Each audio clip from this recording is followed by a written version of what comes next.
Okay, good evening, everybody. Welcome to our Jewish Earth Alliance monthly network briefing. How many of you are first time at a meeting, right? Can you raise your hand? No, everybody, yes, right, one of our speakers. Well, that's great. We've got reliable people who have been with us for a very long time. So Jewish Earth Alliance was founded by me and Marilla Goldsmith in 2019.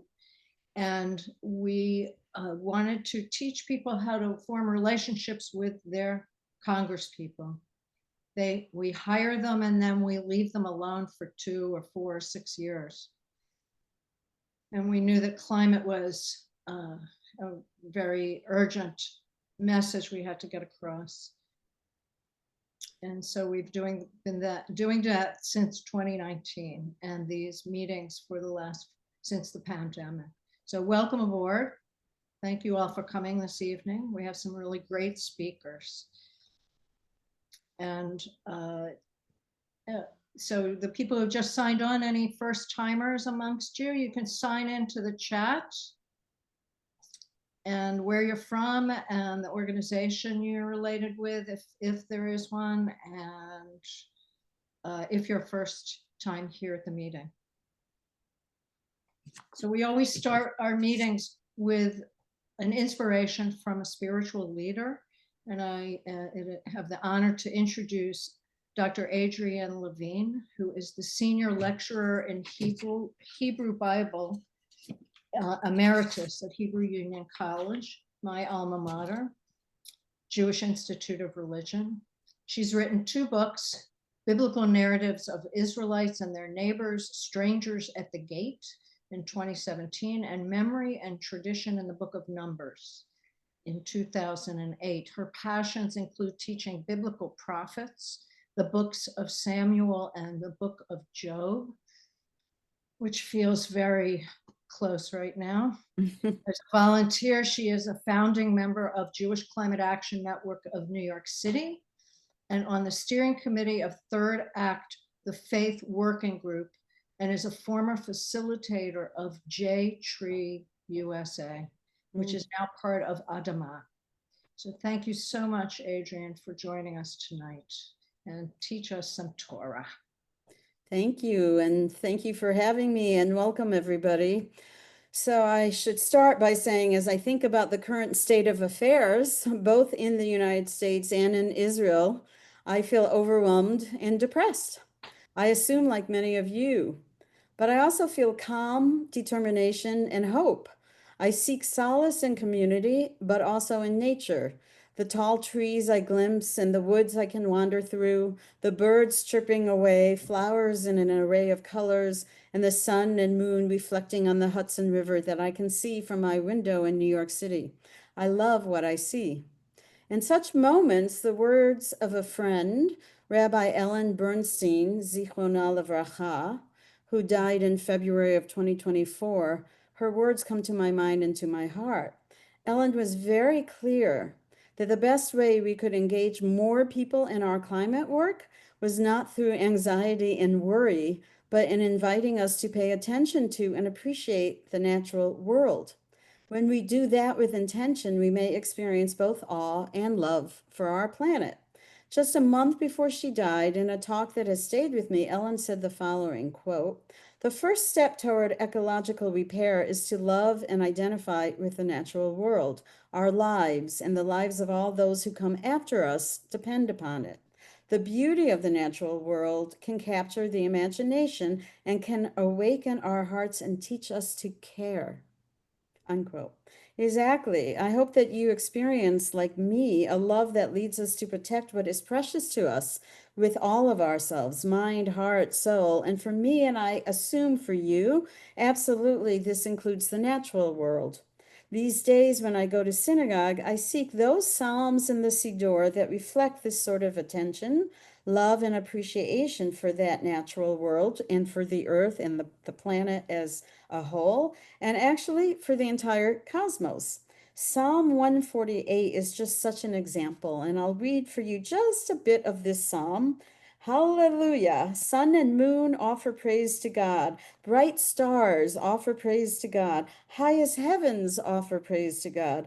On earth offer praise to God. Hills and high mountains, fruit trees and evergreens, beasts and every kind of cattle, crawling things and winged birds, sovereigns of the world and their peoples, powerful judges in the land, boys and girls, elders and youth offer up praise to the Creator.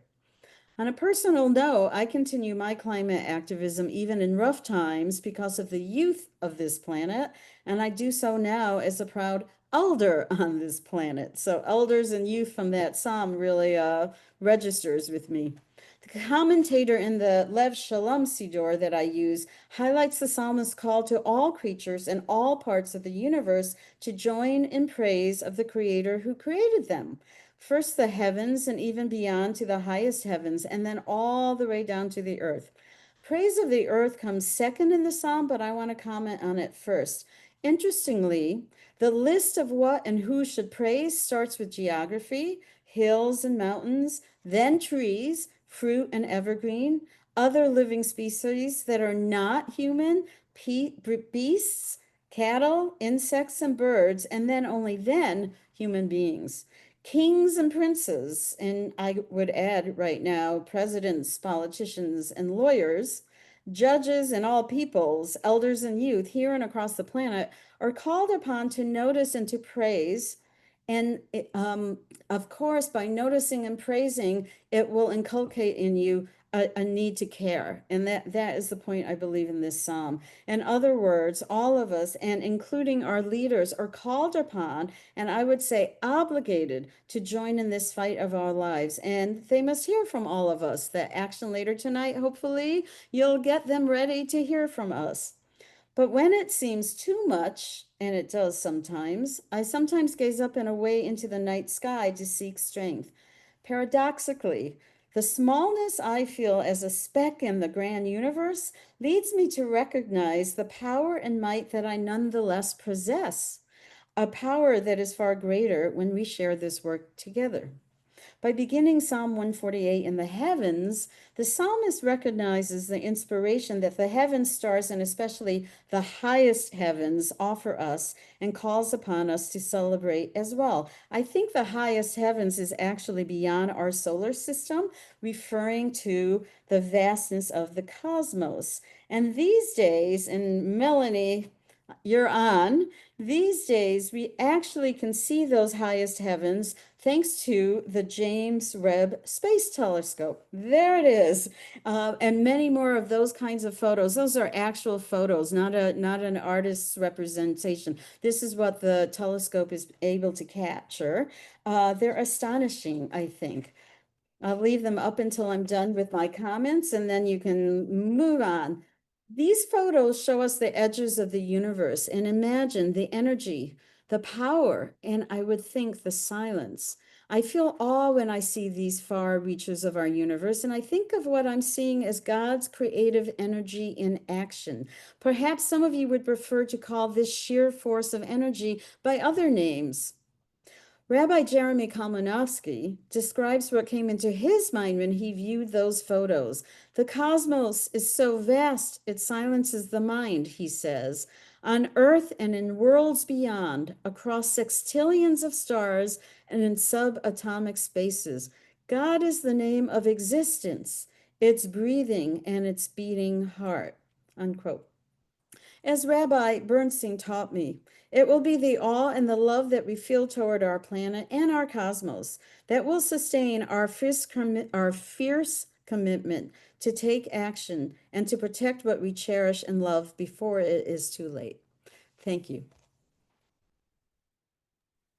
Thank you for that uplifting speech, talk. We really needed to be uplifted this week. It's been so challenging. Silencing the mind. What a hard job to do, but nature does help. I wanted to say just a couple words about the news this week coming from the Middle East and Eretz Yisrael. We pray that the divine creator sends calm and wisdom and skills in peacemaking to the better natures of our leaders and protects our people, family, communities, and all our neighbors. As Yehuda Amichai, the poet, writes in his poem called May I Rest in Peace. I, who am still living, say, I want peace right now while I'm still alive. I don't want to fulfill my parents' prophecy that life is war. I want peace with all my body and all my soul. B'chol levavecha uv'chol nafshecha. Amen. Ken Yehi Ratzon, may it be so. We now have a brief update from our steering committee member, Elliot Rabin from New York City, on what Jewish Earth Alliance has been doing lately. And Adriane, I wanted to thank you so much for making space in your busy calendar to be with us tonight. So Elliot, let's hear what we've been up to. Great, thank you. Thank you so much, Ace. That was really, really inspiring, and we needed that for sure. So I'm going to just review what we've done the last few months and just give like brief updates when there is one. So in March, we were ahead of the curve and we lobbied for maintaining the climate provisions, especially IRA provisions in the current budget, which is being hashed out. And it's hard to be hopeful, but we're trying, and it's still very much to be determined what will take place with this big ugly bill. In April, we advocated to the Interior Secretary Burgum to support offshore wind, which is a bugaboo of the current dictator. And I have a tiny bit of good news, which is that the Trump administration has lifted a month-old, back in May, a month-old stop work order on a huge wind project off of New York, which is called Empire Wind. And there was a compromise that said the state might also cancel plans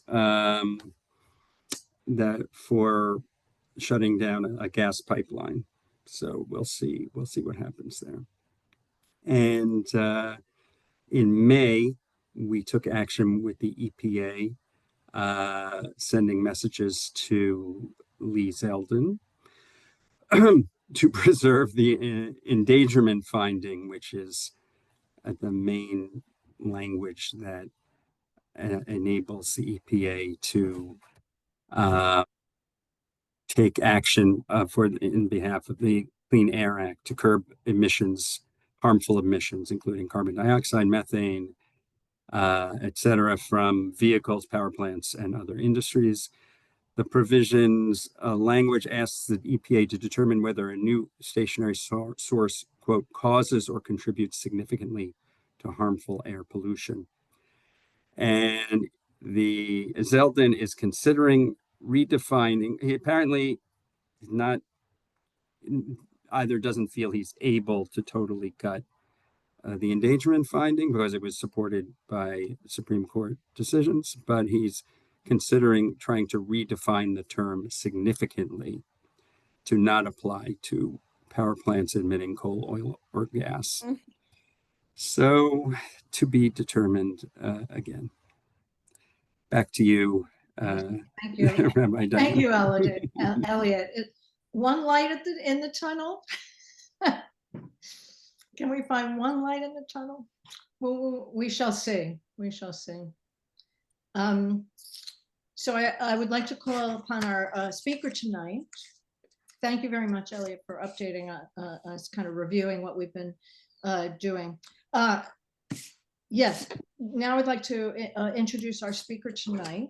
Dr. Rachel Cleetus is the policy director for the Climate and Energy Program at the Union of Concerned Scientists. We get a lot of our speakers from the union. It's wonderful. She is an expert in climate resilience and clean energy and brings over 20 years of experience to her work advancing robust, just, and equitable climate policies. She researches climate risks, costs, and impacts to individuals and the greater economy, and has participated in the United Nations Framework Convention on Climate Change, their process, since 2009. Dr. Cleetus holds a PhD in economics from Duke University and has testified before Congress and been widely cited in the media. Welcome to Jewish Earth Alliance, Rachel. Thank you for taking the time out of your busy schedule. So please. Thank you so much for having me, Deborah. And it's such a pleasure to be here.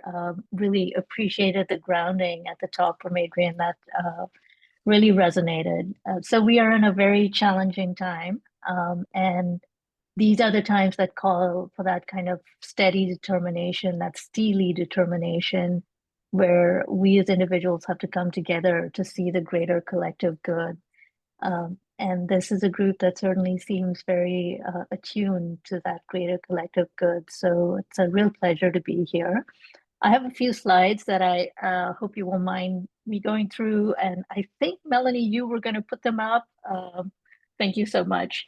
What I wanted to talk to you a little bit about today was we know that the climate crisis is worsening, ever worsening, and heat trapping emissions are still rising in the atmosphere. We're still continuing to burn fossil fuels. And this year, we've seen these year on year upon hottest years on record, et cetera.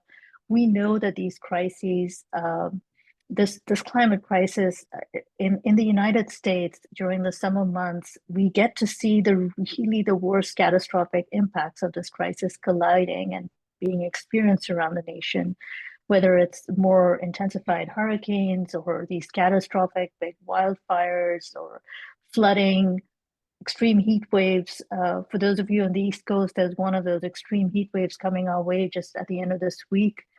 And this summer, it's all the worse because of the horrendous actions that the Trump administration is taking and that Congress seems to have no willpower to stand up to. So our job here is to both recognize the harm, and we at UCS call summer danger season because of these incredible extreme climate fuel disasters. And this summer, we're calling it the double danger season because it's being compounded by cuts to many federal agencies, including NOAA and FEMA. And I'm going to spend a little bit of time talking about those two agencies in particular. Next slide, please. Just a little bit about the Union of Concerned Scientists. We're a science-based advocacy organization. We've been around for over 55 years, and we have a very simple mission, which is that good policy needs to be guided by the best available science. And that science is not an elite ivory tower kind of enterprise. Science belongs to all of us. And the more we can access the science, the more we can think about how that science is relevant to protect public health, the environment, the better off we all are. Next slide, please. So just a little bit about some of the attacks we're seeing with this administration. I want to point out the very particular ways in which it's coming at us, but the big picture is really important. And I think we started to hear it in the comments earlier just now, where this administration is hell-bent on a kind of climate denial that is truly destructive. And their agenda is to just boost fossil fuels, boost the interest of billionaires. They're spreading lies and disinformation about climate from the very highest levels of government. And all of the attacks that we're seeing are part of that broader strategy. And one of the things that they're trying to do is bury the evidence around climate change. Of course, they can't because facts are stubborn and facts will prevail. But when you see them go after things like the endangerment finding or try to cut climate research, try to take down data sets, try to take down even words that are related to climate change, You see what they're trying to do. This is part of a broader strategy, and it is part of an authoritarian regime strategy. They want to replace facts with propaganda. And our job is to keep the facts in the daylight, not let them succeed. This year, the two biggest pieces that we're seeing that are going to compound harms to people during the summer danger season are the cuts to NOAA, which are already harming and degrading weather forecasts, and the cuts to FEMA, which is one of the most critical agencies in disaster response and recovery. Next slide, please. So what's happening at NOAA is truly stunning. You know, we have seen more than 1,000 NOAA staff who have either been fired or have been forced to take voluntary buyouts and early retirements under duress. We're seeing an agency that is literally being traumatized on a daily basis. And that is not by accident. We know that Russell Vogt, who's now the OMB director, the Office of Management and Budget Director, who was one of the architects of Project 2025, which I'm sure you've all heard of. In that manifesto, one of the agencies he targets is NOAA. And the idea is to dismantle NOAA, privatize as much of NOAA as possible, and really cut out the heart of its research and climate science enterprise. And we're starting to see the leading edge of that. And right now, you know, one of the very harmful things that's happening is that the National Weather Service, which is a part of NOAA, has many offices that are seriously understaffed, don't have overnight staffing in some cases. Meteorologists in charge, who are sort of the chief, the highest, most experienced meteorologists, are missing in many offices, including in places like Houston, and places where we see some of these most acute impacts play out. We've seen weather balloon launches suspended. They're trying to take down data or discontinue data sets. UCS organized a scientist sign-on letter that over 3,300 scientists from around the world, so all 50 states in the US and around the world, sent to Congress and the administration, asking them to stop these attacks on NOAA, because NOAA is sort of the crown jewel of not just US science, but global science. The kind of science it produces, the continuous data trend that it has collected is truly without peer. And the thought of losing that, it's not just abstract, it's going to harm people's lives. This degradation of weather forecasts is going to put lives in danger. And many former NWS National Weather Service chiefs have come out saying that in an open letter. So this is just one of the many ways in which we're seeing what are often called just budget cuts and staffing cuts. What does it actually mean for everyday people like us? And our ability to convey that to people in Congress is really, really important. Next slide, please. So we've seen a lot of degradation already, but the President's FY26 budget, which was released by the administration in the beginning of the month, last month, has laid out an even bigger set of cuts. They want to get rid of a lot of the research that NOAA does. And just so everyone understands, NOAA's different parts, the different parts of NOAA are really interlinked. So the National Weather Service doesn't function on its own if the research arm of NOAA is not doing its job, if the geostationary satellites program is not funded, if the hurricane hunters are not funded. All of these things work together. And the idea that you can cut the research arm and National Weather Service will be just fine is not accurate.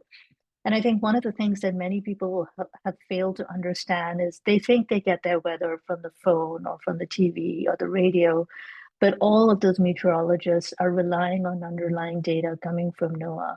So NOAA is providing the bedrock of the data that then private companies are repackaging in many different ways.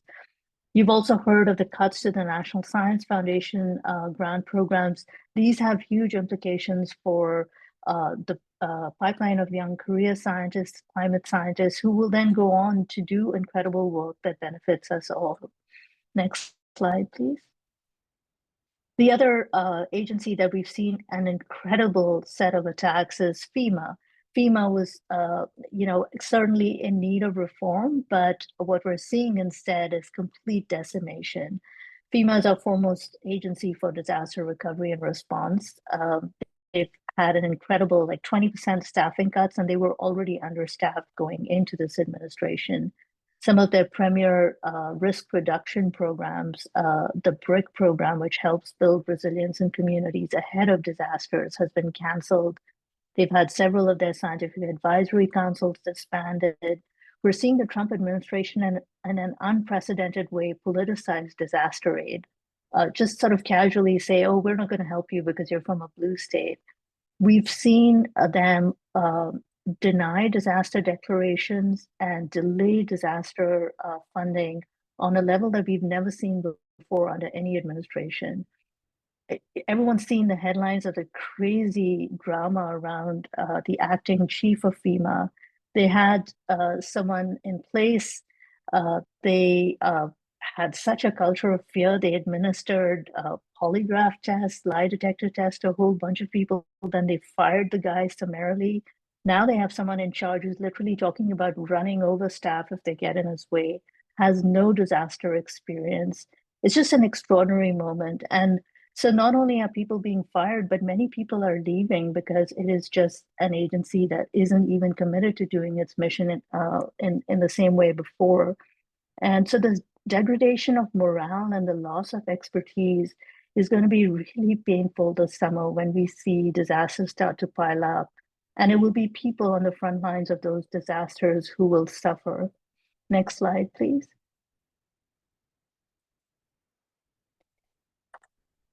So the Union of Concerned Scientists has created this online tool that I hope you'll go explore. The website is at the bottom. It's Danger Season, UCSUSADangerSeason.org. And basically what we try to do is we're taking data from around the country on extreme weather alerts and updating it on a daily basis. So every morning at 5 a.m., the website updates. And right now, this morning, when I went and looked at the website, that you see that there's now a huge amount of people, to over 32 million people around the country, who are currently facing extreme weather alerts. We're also tracking what percentage of those alerts are in communities that are designated as disadvantaged. We're looking at the number of people who faced an alert since the beginning of what we call danger season, which is May the 1st. And then the percentage of extreme heat alerts that have a climate signal. And this is just a snapshot from today.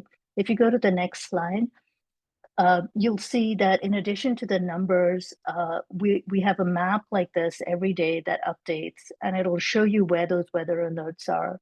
So this morning, as you can see out west, there was a lot of extreme heat and fire weather alerts.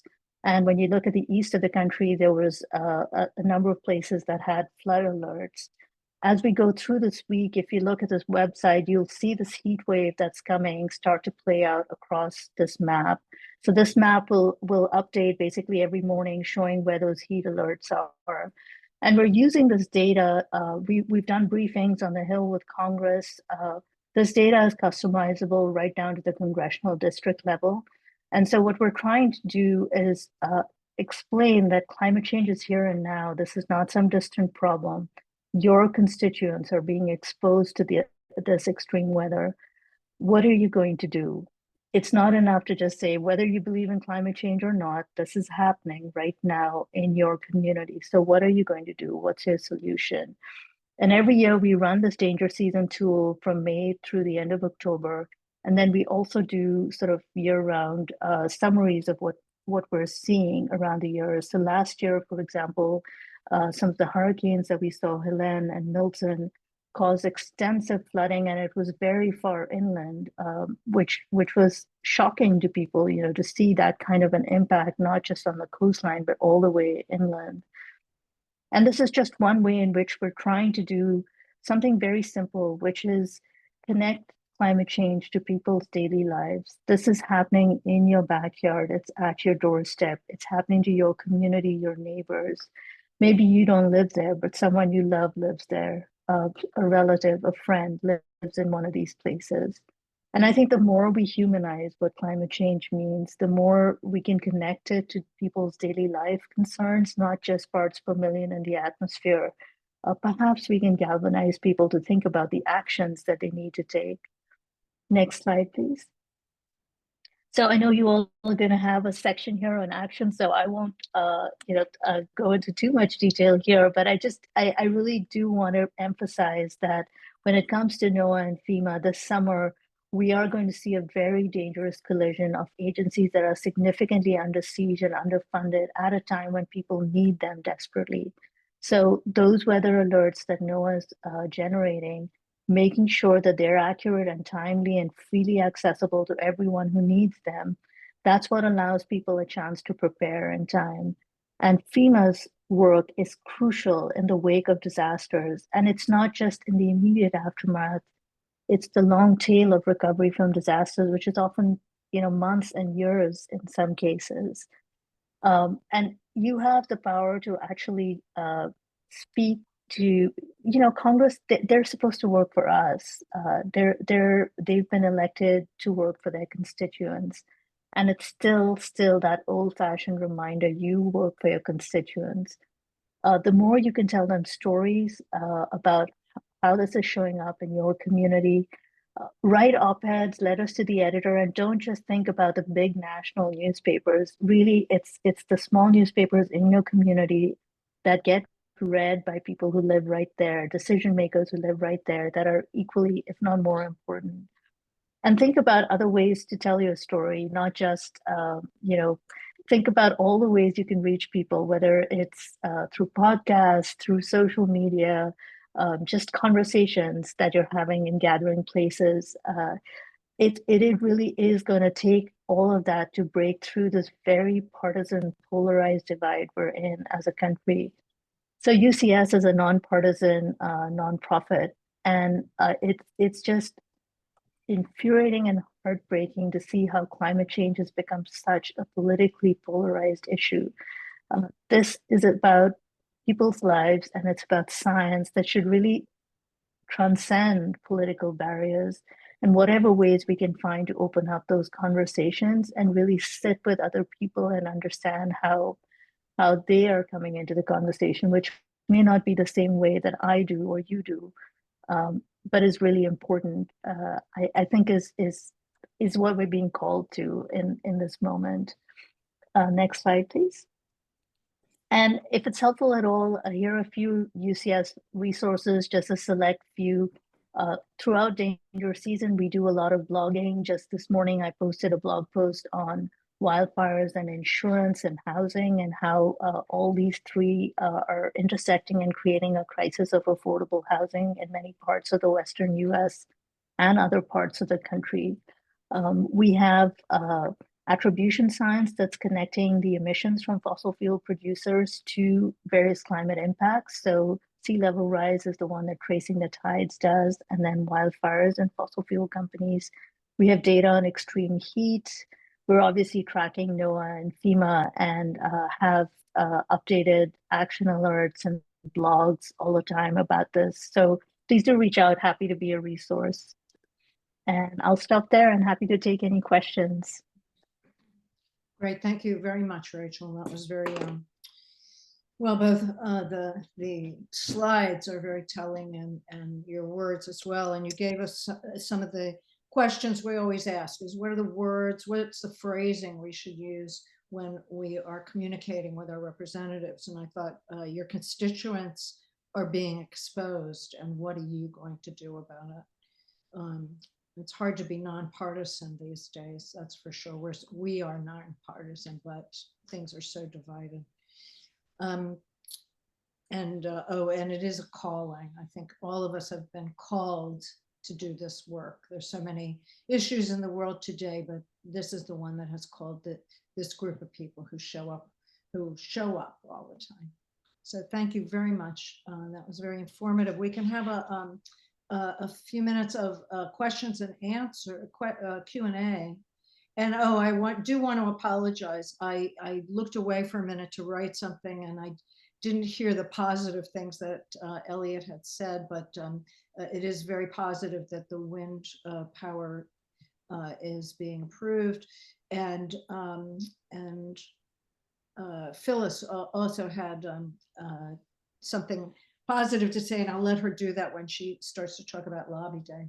But if you have a question, please Oh, somebody's asking, can we get a copy of your slides? Well, you know, we record this on our YouTube channel, which is at the bottom of all of our communications. So you can get it from the YouTube channel would be probably the best way to do that. And the whole program is being recorded and put on our website. So, so are there specific, Mirala is asking, are there specific, to get deeper into what we should be asking, are there specific things we should ask for regarding FEMA? Yeah, I think so. The most important thing is that we know after this reconciliation bill, or even simultaneously with it, there is going to be the annual appropriations process. And it's really important to be advocating for the appropriations process, is to help decide the budget for the next fiscal year. It's really important to ask for NOAA and FEMA to be plussed up, and for the administration not to be allowed to decimate these agencies further. So the president's budget should be a non-starter, and Congress needs to do its job. So that's one of the things that in this moment is really important to remind our policymakers, hey, we elected you, you have the power of the purse, not the president. And we need you to appropriate adequate funding. There are some more details here. FEMA doesn't actually have a permanent head. There's still an acting person, and that person has no experience in disaster management and is behaving in a cruel fashion towards his own staff and, destroying the agency. So having an experienced FEMA lead is also something that the administration should be called on to do. And then some of these programs that have been cut, like the disaster reduction programs, the Building Resilient Communities program, they need to be reinstated, because it's not just enough to recover after the disaster. You need to help people protect themselves beforehand. And those programs are very, very valuable. So those are just some of the things that, to help set right some of the bad decisions that the administration has made. I think it's crucial to be advocating around some of this. Yes, Mirala was asking that. Isn't there a law that specifically says that the head of FEMA has to be experienced? And is anyone challenging on that basis? But this guy is temporary. Yeah, it's extraordinary what's happening. We're going into hurricane season without a real head of FEMA, and it's supposed to be an above average hurricane season is what NOAA has projected, and it's like they don't care. They're playing with people's lives. It's wildfire season as well, yes? It's wildfire season as well, yes. Really? I see Susan Desmond's hand is raised for a question. Okay. I thank you for this. It's a lot to digest. It makes me think that we are spending our time fighting for funds rather than doing the work that needs to be done. I'm wondering, we pushed STEM, for kids to study science, technology, and mathematics. Okay, and this is all science. Now here they are, they've listened and they did it. Are you getting less young people going into science because of what's happening? I mean, is this affecting the research and the moving forward? I think it's having an extraordinary effect on the scientific enterprise. And let's just remember, this is science that we as a nation have funded over decades. We've built this up. It's the envy of the world. And here they are destroying it before our eyes. And I think it's especially harmful for young scientists who are seeing their grants being cut, their jobs being jeopardized. And that's why, UCS is seeing a lot of scientists who are getting off the sidelines and speaking out now. Scientists just want to do their job. They don't want to have to go up to Congress all the time, et cetera. But they're getting off the sidelines because they can see the generational impact of these kinds of cuts. Rachel likes your suggestion that we don't mention climate change. It is a kind of self-censorship, but it's the language that they speak, and just state the facts on the ground that your constituents are hurting from floods and fires.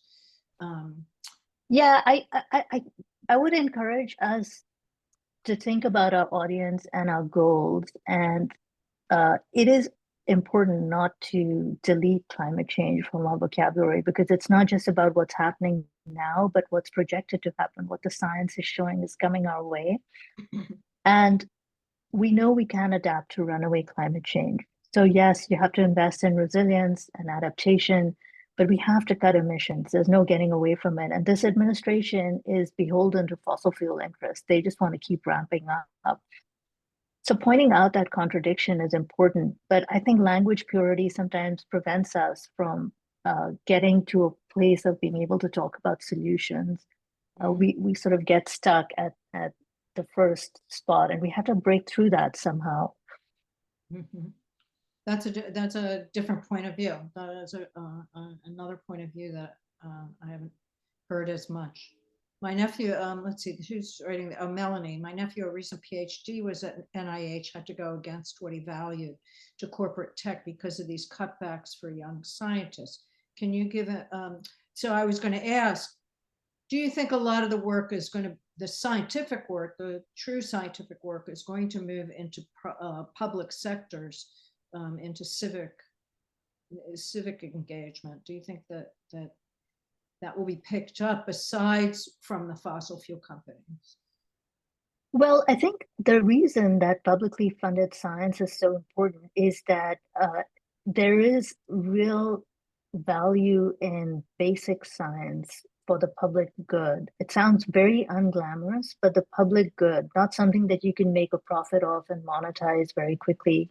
Again, no harm in doing that, but the basic science that then the private sector can build on to create profits, you still need that basic science. And the private sector folks are the first ones to say it. It's really interesting. And like in the vaccine world and the public health world, everyone acknowledges that funding the basic science was essential to make the breakthroughs that the Modernas and others were able to do later.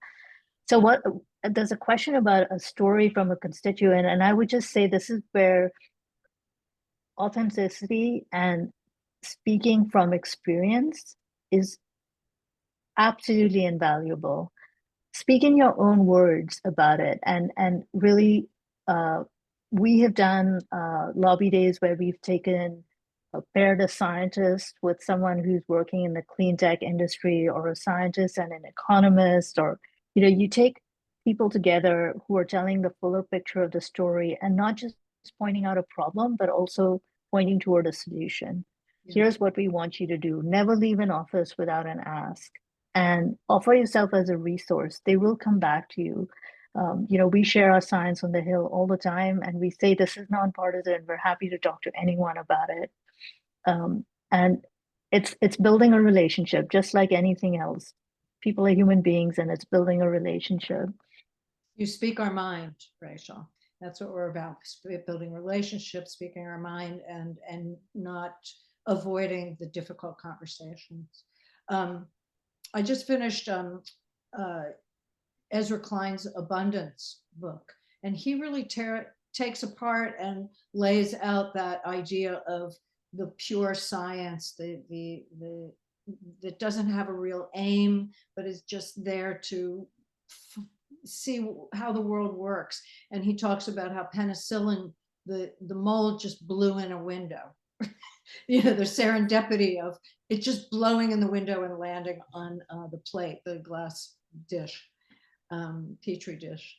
So yes. Yeah, it's an amazing world, and curiosity about it is what makes human beings, it's a wondrous world. And I think, to see these people, destroy and spread lies about science, it's just truly harmful. But I think we all understand the value of it in our daily lives. And I think there will be a pushback, because they're going too far extreme. This is clearly destructive, and it's becoming more apparent to more people around the country.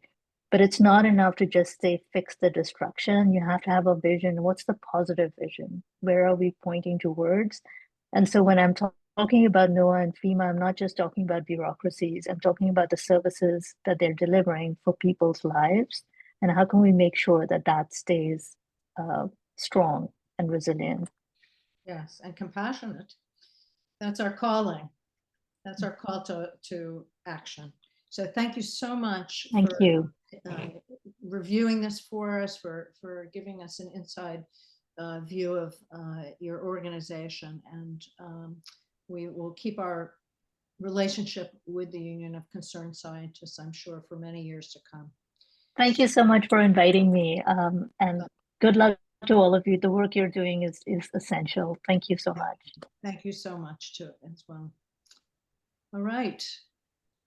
So now we're going to pivot to our action alert on FEMA, led by our steering committee member, Dr. Phyllis Blumberg. And she's also going to introduce us to Lobby Day, next month's Lobby Day. So Phyllis from Philadelphia. There you go. So, Rachel, you set us up so well. You said exactly what we do on a monthly basis and what we do twice a year when we're lobbying. So nobody could say it better than a scientist from Union of Concerned Scientists. So this was so wonderful. We are lobbying again our senators on Wednesday, July 23rd, 2025. The link is here and we're going to put it in the chat. We would love for you to register tonight. This is a pre-Tisha Lobby Day, so it does not interfere with our religious practices. And we want to have as many people out as we possibly can. Melanie, next slide, please. So we are been very busy, and we now already have, as you can see, many co-sponsors. Co-sponsors are wonderful because they're the ones who deliver a lot of people to us to register. They're the ones who talk about us to new audiences. They recommend people to come and do something, sometimes for the very first time. And that's why we're so happy to have so many co-sponsors. And as you can see, some of these are national organizations. Some of these are local synagogues, and we welcome all of them. Next slide, please. So dates to remember, our next July briefing is Tuesday, July 15th, a little less than a month away. And I am so thrilled to be able to announce that our inspirational speaker is nobody less than Bill McGibbon, who is a personal hero of mine. We're so happy that we were able to get him to speak. Everybody raise their hands and say yay. I am sure he will be as inspirational as he always is. I've heard him many times. So the way that works on that Tuesday, July 15th, and we hope all of you will register to come to hear Bill. And then we break into state meeting groups so you can meet the other people in your state who you're going to be lobbying with. And could we go back a slide, Melanie, please? Thanks.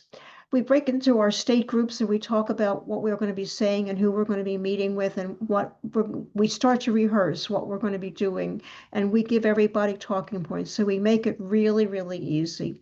And then the big day is Wednesday, July 23rd. It's all virtual. You can do it from exactly the chair you're sitting in right now.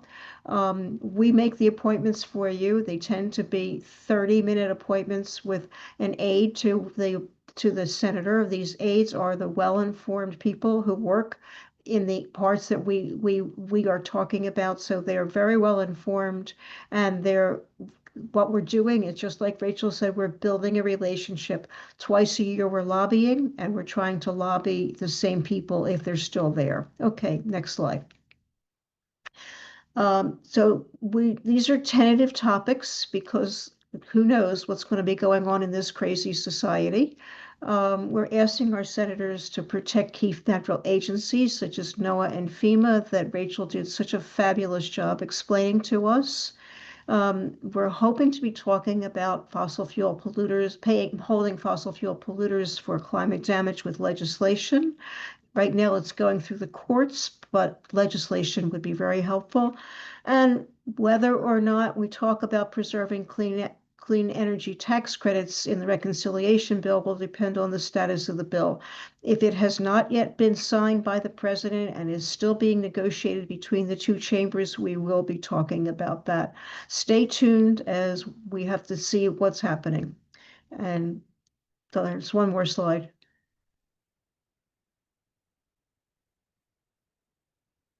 No more? I thought there was one more slide. Yep, there we go.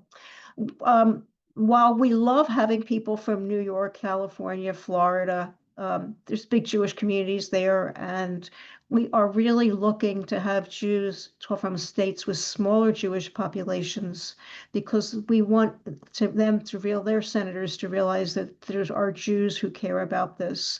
And this year, we're particularly looking for people who are living in the states that are listed on the right side, because we have heard from informed sources that they have senators that might be more amenable to hear about climate solutions such as clean energy. They might be amenable because there's already an industry in their state that's blossoming. They might be amenable because there's a lot of damage going on, or they're up for re-election and need to hear from their constituents. So if you know anybody from these states, we would love to have them register, as well as we want, of course, have our regular people who are on the call tonight from New York and Pennsylvania and Florida and New Jersey, etc. But we're really looking for them. Okay. Or if people have second homes in any of these places, like all you Washingtonians who go to West Virginia, your friends. So we will stay on after we do the call in case anybody has questions. Happy to answer questions about how you lobby, how do you sign up, repeating the links again. But we always move to our actions at the end of every meeting. So we're going to now move to our actions.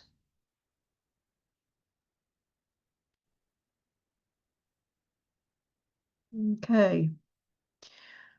So we are going to ask both our senators and our representative tonight to use reconciliation to restore FEMA. We heard all about FEMA and NOAA tonight. If you want to include NOAA in your ask, you certainly can do that. We are all experiencing extreme weather events because they are more common, and the results are they're more costly for Americans. Therefore, Congress should give FEMA, the agency itself, the funding and the staff needed to help. They need to reinstate the programs. Next slide. So this is a busy slide because I tried to put on what we sometimes put on 2 or 3 slides, and then everybody says, could you go back to the other slide? So it's all here for you right now. The top part of the slide is telling you how you can contact your senators and your representatives. If you would like to, you can call your senators or your representatives by calling the telephone number, and we're going to put it in the chat, 202-224-3121. That's the Congressional Switchboard office, and they are open at this time of the night. I often leave messages at night. Calling is easy, and it's also very effective because every morning they have to tally who called, whether their constituents, what they spoke about, pro or con. The other thing you can do, which is also effective, is to contact your senators and your representatives by putting a comment on their website. Do not send letters because they get there months later. Do not try to email them personally. Put it on their website because, once again, a staff person has to remind them.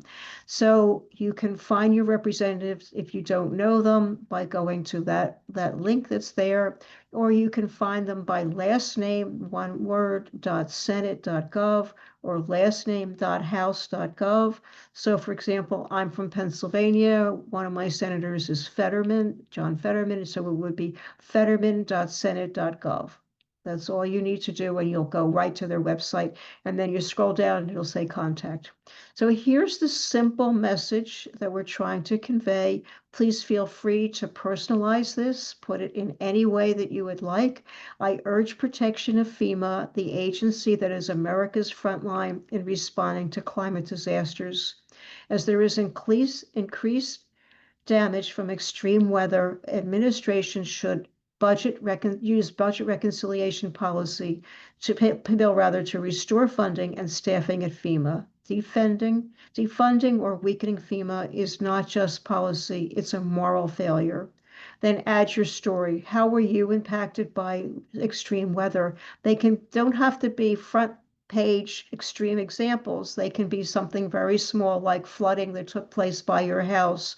They could be the fact that I was actually on an Amtrak train during a heat wave and the Amtrak couldn't operate because the tracks were actually too hot for the train. That was because of extreme heat. And then end with something that's Jewish because Congress people do like to hear from people who are religious and they hear from a lot from the other side. So if you have anything else to say, but the easy one to say is the Bible tells us, do not stand idly by while your neighbor bleeds. And to me, this, as a Jew, this is not a moral urging, it is a Jewish law. So I'm going to stop talking. I see Meryl is already on the telephone. She knows exactly what to do. And we're going to hope, oh, keep the slide up, please, Melanie, because it's got information on there. So everybody can take out their telephone and start making a phone call.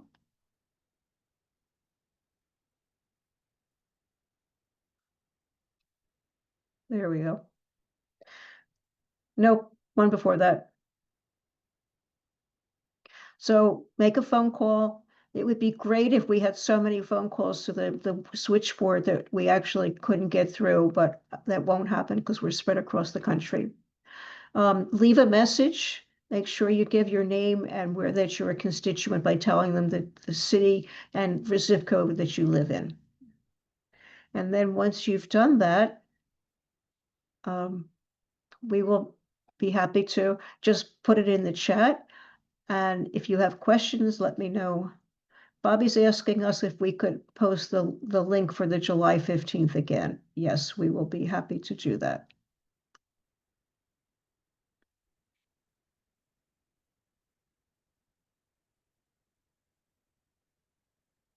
So I won't make a phone call because I already called them and I already wrote. I'll be happy to answer any questions that anybody has. But I want to see everybody either typing or phone or on their phones.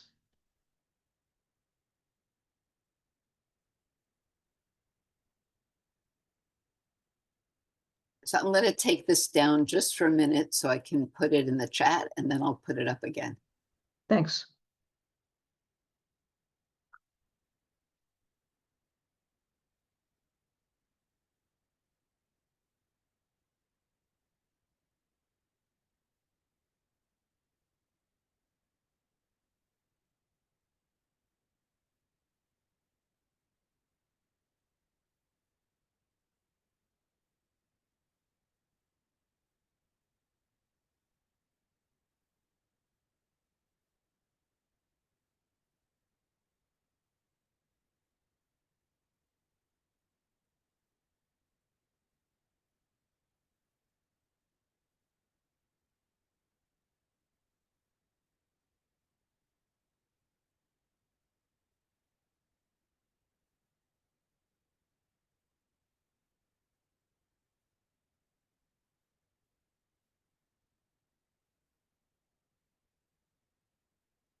And if this is your first time making a phone call or putting a comment on a website, we commend you and thank you for taking that first big step. And if you want to share that with us in the chat, that would be great.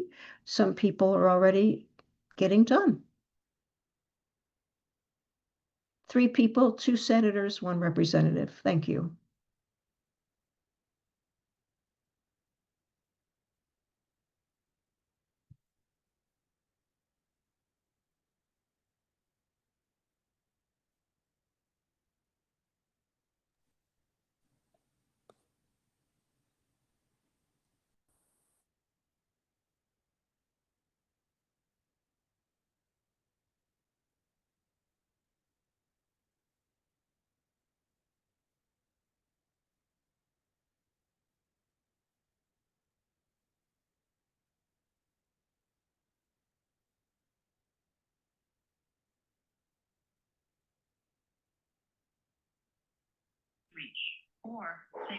Hi.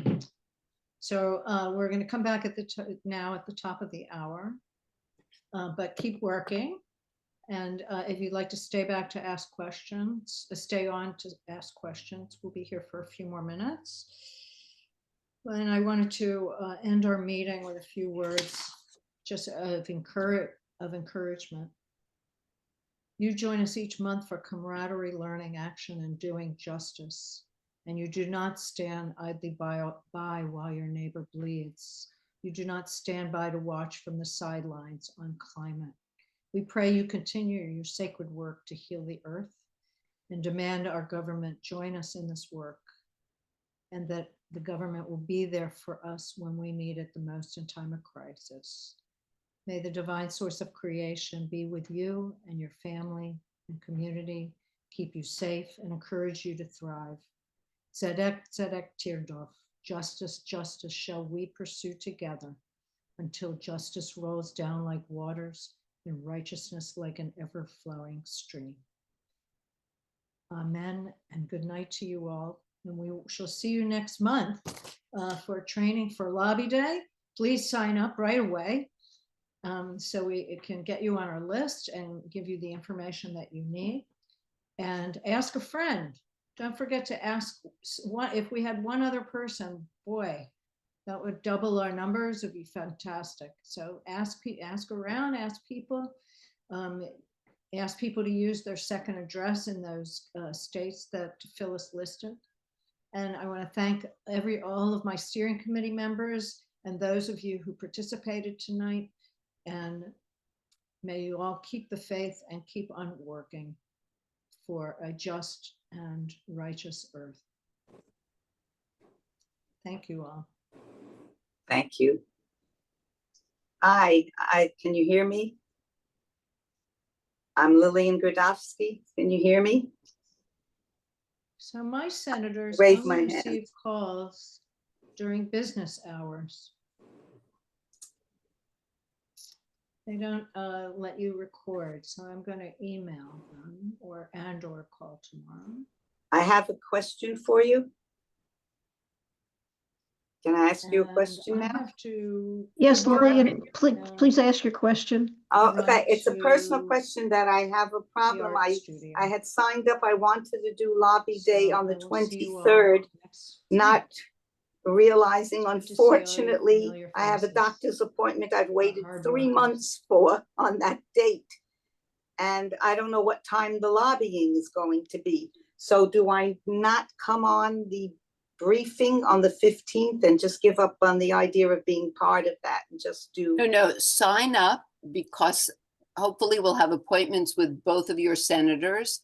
And whenever your doctor's appointment is, perhaps one of the appointments won't be during your doctor's appointment. Okay, then I'll keep on signing up. Thank Yeah. We'll try to make it work. you. Thank you. And the other thing is that if you happen to have an appointment that's close in time to when your doctor's appointment is, you can certainly do this by phone from your car, or find a quiet place within the doctor's area that you can do this if you would like to do that. And, you can just explain that you have to be not accessible. I know it sounds funny, but one time we had somebody lobbying from a hospital bed and was able to talk about, I'm suffering the effects of heat. Mm. Well, Ask us I from should the try. No promises, but I'm going to try. Yes, thank you. We welcome you. Thank you. Thank Susan you. has her hand up with a question, I think. Yes, thank you. It's a little confusing to sign up because it says sign up for Lobby Day, but it doesn't say it's helpful for you to sign up on July 15th to be trained for Lobby Day. Why not link them together, that if you sign up for Lobby Day, you also get signed up for July 15th? Why do they have to be two separate? Yeah, Phyllis is smiling because we have had this conversation many times and we have tried to figure out a way to streamline it, but unfortunately, we have not been able to do it. So I'm glad that you asked your question, because yes, you do need to sign up for Lobby Day. That goes into a whole series of spreadsheets. And you need to sign up for the briefing in July to hear Bill McKibben and Meat and States. And I apologize that it's So, complicated. right, and so sometimes I want to just copy and paste what you have in the black box to put in my newsletter, but it doesn't come out because it's white letters in a black box. So when I cut and paste it, it doesn't come out. Okay, we'll work on that one. That one we Okay. can work on. Thank you. All right, thank you. And we're also putting together Actually, if I shorter may just say, blurbs. if I may just add something, Susan, a very quick fix for that is that when you copy it and you paste it, pick the choice of paste without formatting, and then it should come out in black. Oh, Paste without formatting. Hmm. What newsletter are you putting it in, Susan? The Aquarium Minion newsletter. Oh, awesome. Okay. Well, you should be getting also a newsletter bulletin announcement from us. I'm gonna check. Yes, no, I'm trying to get it in there every week and use your social media kit to change it up a little each time. Awesome. Thank you very much. Okay. Robert, where are you located? Rabbi Robert? New Jersey, New Jersey, what town? Brick, New Jersey, Ocean County. Uh-huh. Oh, Debbie's from New Jersey. Are you nearby? Deborah? No. No. I think I was on mute. I was talking a few minutes ago. You probably didn't hear me, but I have to jump off. I'm going to my art studio, and it's great to see you all.